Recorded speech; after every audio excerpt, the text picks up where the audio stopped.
بالآخر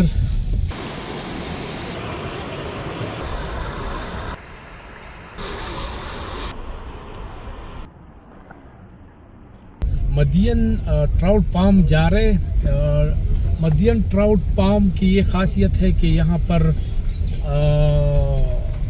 چاہے گرمی ہو یا سردی ہو، جو بھی موسم ہو، یہاں پر ٹراؤٹ دستیاب ہوتا ہے. اور یہاں پر سرکاری ٹراؤٹ ہچری بھی موجود ہے. تو بہت سارے ہچریاں یہاں پر ہے ٹراؤٹ کی، اور یہ ایک منافع بخش کاروبار ہے چونکہ سیاحت سے جڑے افراد اس سے منسلک ہے. اور جتنے بھی سیاح آتے ہیں تو ٹراؤٹ کو بطور ایک سوغات جو ہے نا وہ کھاتے ہیں، لے جاتے ہیں. تو ساتھ رہے، آج آپ کو ٹراؤٹ کے بارے میں تازہ ترین صورتحال سے آگاہ کرنا چاہتا ہوں کہ سیلاب کی تباہ کاریوں کے بعد یہاں تازہ ترین صورتحال کیا ہے. تو ساتھ رہے.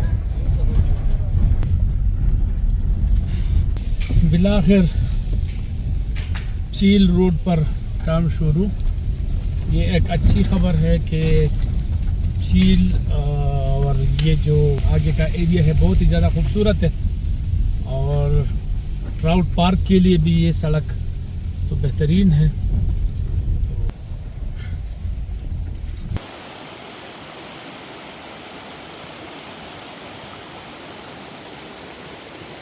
السلام علیکم ناظرین، میں ہوں شیرین زادہ اور اس وقت میں مدین ٹراؤٹ پارک میں موجود ہوں. مدین ٹراؤٹ کے حوالے سے کافی مشہور ہے، اور یہاں پر درجنوں ہچریاں بھی ہے، سرکاری ہچری بھی یہاں پر ہے، اور یہاں پر اس کا پیداوار بھی بہت زیادہ ہے. لیکن سوات چونکہ پورا علاقہ اگر ہم دیکھیں تو بڑی تعداد میں ٹراؤٹ ہچریاں جو ہے نا وہ بنائے گئے ہیں، اور اس صنعت سے کافی لوگ جو ہے نا وہ جڑ گئے ہیں. لیکن حالیہ سیلاب نے یعنی 2022 کے سیلاب نے اس صنعت کو بھی کافی نقصان پہنچایا، اور لوگوں کا جو سرمایہ تھا وہ کافی ڈیمیج ہوا، پیداوار بھی کم ہو گئی.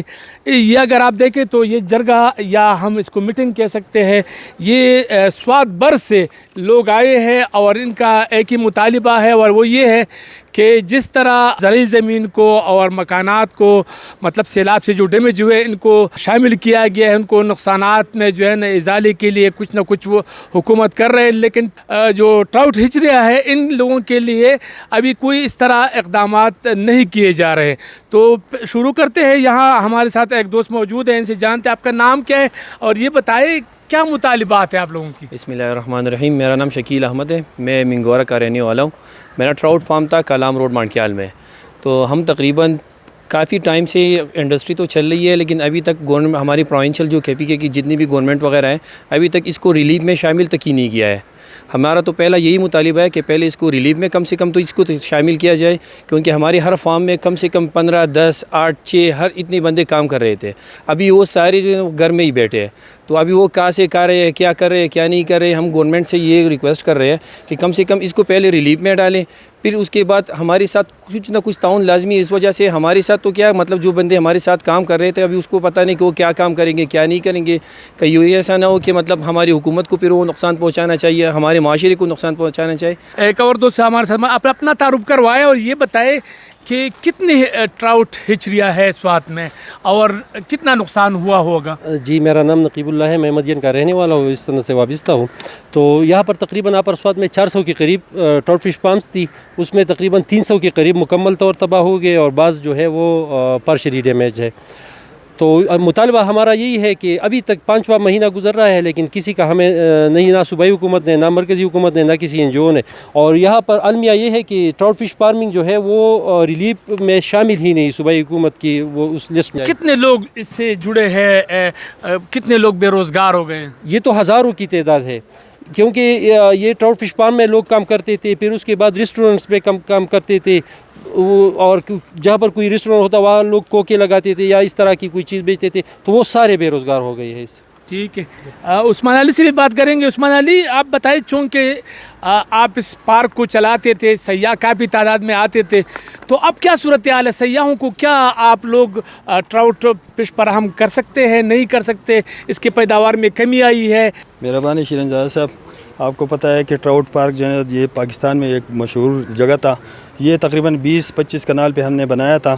تو یہاں پہ لوگ آتے تھے, یہاں پہ سیل سپاٹی بھی کرتے. ہم نے بچوں کے لیے الگ جگہ بھی بنایا تھا. اس طرح سوات میں تقریباً 400 فارم تھے اور ہر فارم میں لوگوں نے اپنے ایک جگہ بھی بنایا تھا, ریسٹورنٹ. اور لوگ, آپ کو پتہ ہے کہ سوات جو ہے نا وہ ٹوریزم علاقہ ہے اور ٹراؤٹ جو ہے نا اس میں ایک بڑی حیثیت رکھتے ہیں. ابھی جو حالیہ سیلاب جو آیا تو اس میں تقریباً مکمل ٹراؤٹ جو ہے نا وہ ختم ہو گئے ہیں اور نسل کشی ہوئے. تو ابھی ہم اپنی حکومت سے مطالبہ کرتے ہیں, کیونکہ اس سے بہت لوگ وابستہ تھے اور خاص کر جو ہماری ملازم تھے, کیونکہ ہر فارم میں تقریباً 10-15 لوگ برسر روزگار تھے. تو وہی لوگ جو ہے نا زیادہ متاثر ہوئے اور ہمیں خدشہ ہے کہ ایسی نہ ہو کہ وہ ایسے ہاتھوں میں جائیں کہ کوئی نقصان ہو جائے, جس طرح ہمارے بھائی نے کہا ہے. تو حکومت سے مطالبہ کرتے ہیں کہ جلد سے جلد اس پہ فیلڈ اور اس انڈسٹری کو بحال کریں. اچھا, سیاحوں کے لیے کیا پیغام ہے؟ سیاح اگر آتے ہیں مدین یا سوات تو وہ ٹراؤٹ فش کھا سکتے ہیں, ان کو مل سکتا ہے کہ نہیں؟ بالکل سر جی, ایسے تو نہیں ہے. ہمارے یہاں پہ ریسٹورنٹ ہے اور وہ اس طرح فارم بھی ہے اور اس میں لوگ آ سکتے ہیں. بالکل. لیکن مہنگا ہوگا؟ نہیں, مہنگا تو نہیں ہے, ویسے ریزنیبل ہے, اتنا مہنگا نہیں ہے. مطلب آپ لوگ ناجائز پیدا نہیں اٹھاتے. چلو ٹھیک ہے. گبین جبی کے حوالے سے بھی یہاں پر ہمارے ایک دوست موجود ہیں, ان سے جانتے ہیں کہ وہاں کیا صورتحال ہے. چونکہ مدین کا عالم یہ تو دیکھتے ہیں گبین جبہ میں کتنے فارم کو نقصان پہنچا اور کیا صورتحال ہے وہاں پر بھی. مرکزی حکومت سے, صوبائی حکومت کی طرف سے ہم کو کچھ نہیں ملا. آپ کو خود پتہ ہے کہ ہمارا ذاتی نقصان جو ہوا 7-8 کروڑ کا ہوا تقریباً, لیکن وہ فارم جو تھا جتنا جو تھا وہ میں نے اپنے پیسے سے بنایا تھا. اور ابھی جو ہے جیسا عثمان علی صاحب نے کہا تھا کہ ٹراؤٹ کا تو ریٹ ابھی ڈبل ہو گیا, ابھی 2500 کا 3000 کے کلو, کیونکہ ابھی تو نایاب ہو گیا ہے نہیں. پہلے جو ہمارے ہوٹلوں میں ہزاروں کے حساب سے ملتا تھا تو ابھی وہاں 100 کے حساب سے آپ کو نہیں ملتا ہے. ہمارا مطالبہ ہے صوبائی حکومت سے, مرکزی حکومت سے ہمارے ساتھ کچھ نہ کچھ کرو کہ ہم اس کو دوبارہ تعمیر کریں گے انشاءاللہ. بہت شکریہ. میں تھوڑا سا آپ کو دکھاؤں, یہ ہمارے مختلف علاقوں سے آئے ہوئے شہری ہے, یہاں مطلب ہچریوں کے مالکان ہے. تو میں یہ اندازہ کر سکتا ہوں کہ تقریباً اس میں ہزاروں کی تعداد میں لوگ جو ہے نا وہ نوکری کرتے تھے, یعنی کچھ ڈائریکٹ کچھ انڈائریکٹ ریسٹورنٹ کے شکل میں, فارم کے شکل میں, مطلب مچھلیوں کو پالنے میں. تو یہ سارا سسٹم ایک دفعہ پھر رک گیا ہے. تو دعا ہے کہ ان لوگوں کا جو نقصانات ہوئے ہیں اس کا ازالہ ہو. حکومت کو بھی, صوبائی حکومت کو بھی اور وفاقی حکومت کو بھی, چونکہ جتنے بھی این جی اوز ہیں یا ڈونرز ہیں بین الاقوامی سطح پر, ان لوگوں کو دوبارہ اپنے پاؤں پر کھڑے کرنے کے لیے ضروری ہے کہ ان کی مدد کی جائے. ایک تو ان کو اپنے پاؤں پر کھڑے کرنے کی بات ہے, لیکن دوسری بات اگر میں کروں تو ٹراؤٹ فش کی نسل کشی ہو رہی ہے. تو وہ نایاب نسل ہے, اس کو مطلب دوبارہ پیداوار بڑھانے کے لیے ان لوگوں کے ساتھ مدد ضروری ہے. تو مجھے دے اجازت, اگلی دفعہ کسی اور جگہ پر ملاقات کریں گے. اللہ حافظ.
Gracias.